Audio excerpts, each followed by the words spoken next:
So the exit started off pretty good. So yeah, good exit, man. It's not too hard at all, eh? No. Yeah, you just fucking fall off with it. So you can see here all the arms, good bracing, everything was good. Wobble, and then that's what I said to Justin, just remember to like push that out. So if you guys see these on the other jumps, this is something that tends to happen as well sometimes, especially from this slot. Doesn't usually happen here, but this one here, because you're going backwards, that the wind's all catched and will be in the kind of burble here. So that's where you kind of need to push that out and then get even with all the shoulders like that. So what happened slightly, so just that slight hair level, and then went to open, then I kind of shoved, just guided him off a little bit. So if this happens as well, what you want to think about trying to do as much as you can, keep those arms down, because just like tracking on your belly. So if we have, go over this way. Ah, yep, prick. This one. So if we have a belly angle fly here, oh, then another person there, you can see the burbles coming into this person.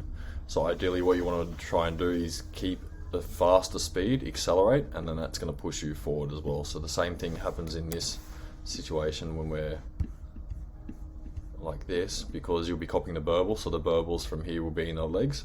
So as much as you can, try to accelerate the body in this direction forward, and that's going to clear you from going back that way.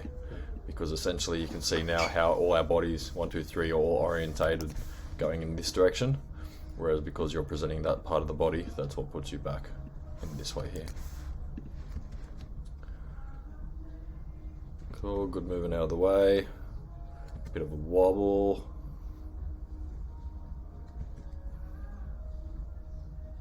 So there, that's all good. So I guess if you're just trying to be a bit more onto that with keeping them wide, that'll slow you back, but you got back into position quite good. So you can see there how that little bit of acceleration there, Justin, that she does. Yep. And that puts her in. Yep. Good, getting back. So to get back quicker. My legs are still lazy. Yeah, that's alright. Alright. So you'll see here, Ollie, the first thing that people generally try to do when they're coming back is straighten the legs, which you're doing. Now, to go faster and come back quicker, what you want to do is take this drag here away. So when you straighten your legs, a good way to gauge whether they're together or not is by tapping the heels together. So when you tap the heels together, you get that gauge of like, okay, are they this far apart or this far apart? Generally when we straighten them wide. So by just bringing them in, you get rid of all this drag on the side here. Yeah. And that shoots you forward even quicker. So you got back sweet there, no worries. It's just going to get you back that little bit quicker. See how you go. Yeah, cool, and then in. So once you're there, position was all good.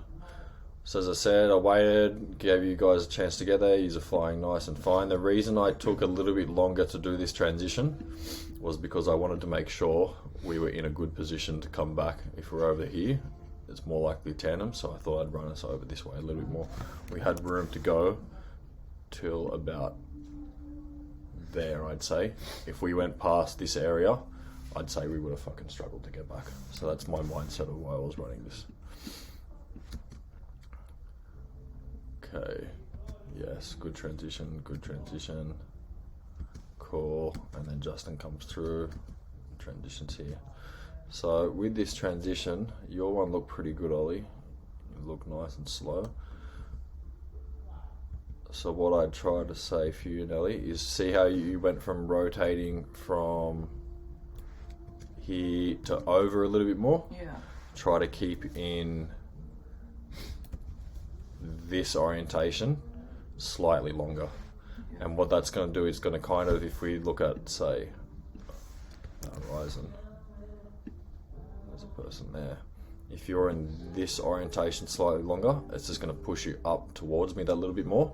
So that way that distance is going to be a little bit less. So if you rotate real quick and you end up here, you end up slightly below, or you might end up backsliding a little bit more, and then over this area.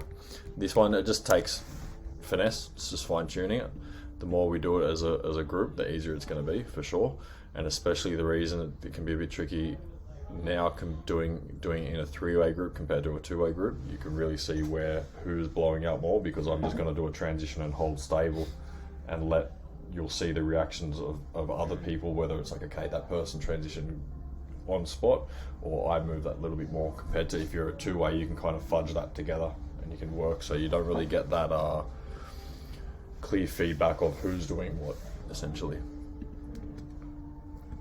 See that there, so now you've gone on that belly, and that's why it's pushed that slight bit away. Not much. I'm being real picky there. Let's see how Ollie went. Yeah, good weighting on that belly, hey? Yeah. Very good. Yeah, really good. It felt slow for you? Like downward speed? Yes, it's fine. Felt slow to me. Yeah, it felt slow. That's why I was like that. You're like, yeah. Cool. As I said when I got down, I don't know if I said it to yourself or to Justin, in this suit, I'm used to wearing the tight one you've probably seen me use. So when I fly the same positions that I do with that, this is the first day I've worn this in probably 2 years, in about a year in the sky. So I'll naturally be flying slower. If I think I'm flying fast, I'm not. I need to be flying a little bit faster.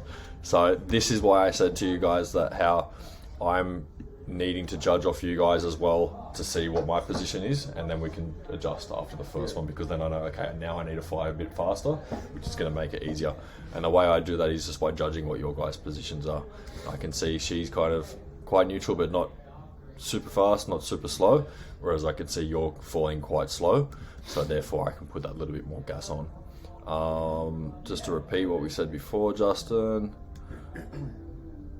So now's when you want to transition, and you can see the transition that Nellie done. I've seen you do the transition before. It's just I'm just repeating myself anyway, just for the sake of it. You can see how the legs come through, and the torso here stays quite neutral. So the knees aren't really coming up. If anything, the knees, they're staying the same, and they're going back, and the arms transition here. So you'll see for your work. Stop there before I go any further. The first instinct here was for the chest to go, and then the knees came up. Gotcha. Yeah, so that's why you would have drifted back that way a little bit more, and then same as Nellie had the chest come forward. So this is fine. The more we get this transition quicker and reading it easier, you'll find if you do go back a little bit more, that's fine, because we can keep driving. But in the beginning, you want to try and boom, stop, and then start driving as well. Cool. So break off was good for you. How was break off for you, Nellie? You rolled over and probably went whoop, and then needed to turn. Yeah, and then I saw you because I didn't know where you were when I first started. So I tracked a bit longer than I would have, just because I started going one way and then saw you that way. Yeah, I did screaming at me, fucking pull. Yeah, it's all good. When I rolled, I was like, oh fuck, we're pretty far away, but I got back piece of piece. You got back easy, eh? Yeah, there's so much wind up there. So it's fucking not an issue. So the main thing for break-offs, especially when we're head-up tracking, I've found this is another reason why we bump it up to 5.5, just purely because of that there. It's very rare you're going to know where everyone is when you're head-up moving, because it's a lot harder to kind of control whether you're on the right or the left. And even if you are on the right or the left, but say one person is like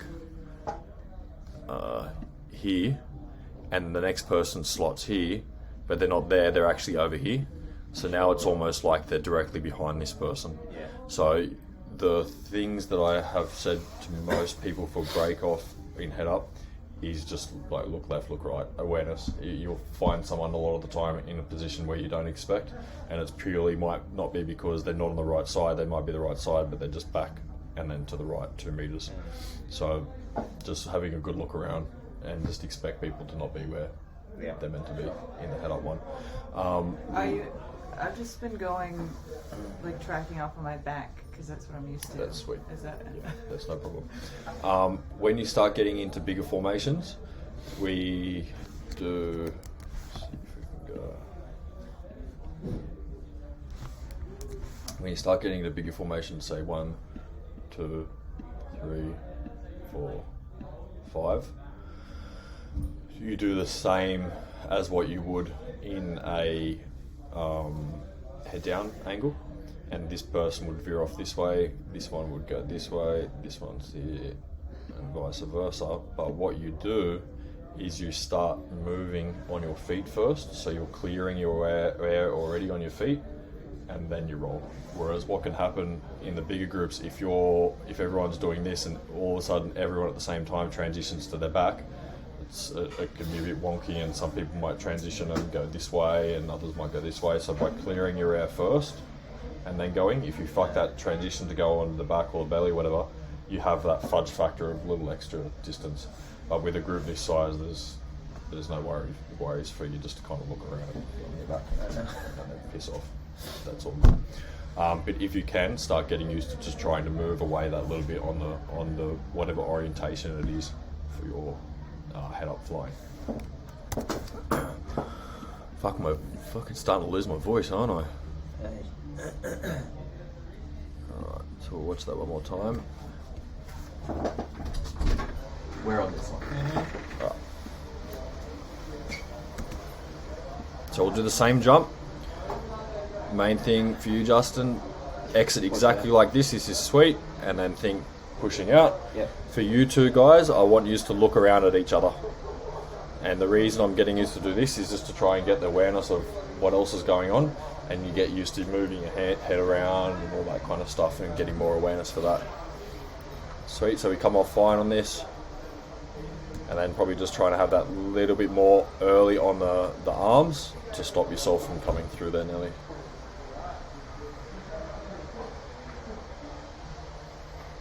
I always feel discombobulated between head down and angle. moving. I'm just like, wait, what are we doing again? And it takes me a few seconds Yeah, to... that's all good. That's why I'm not too fussed if you do cross. You all have good awareness. Like Justin, I'm sure you could see her come through, so it looked like he kind of backed off to give you that space.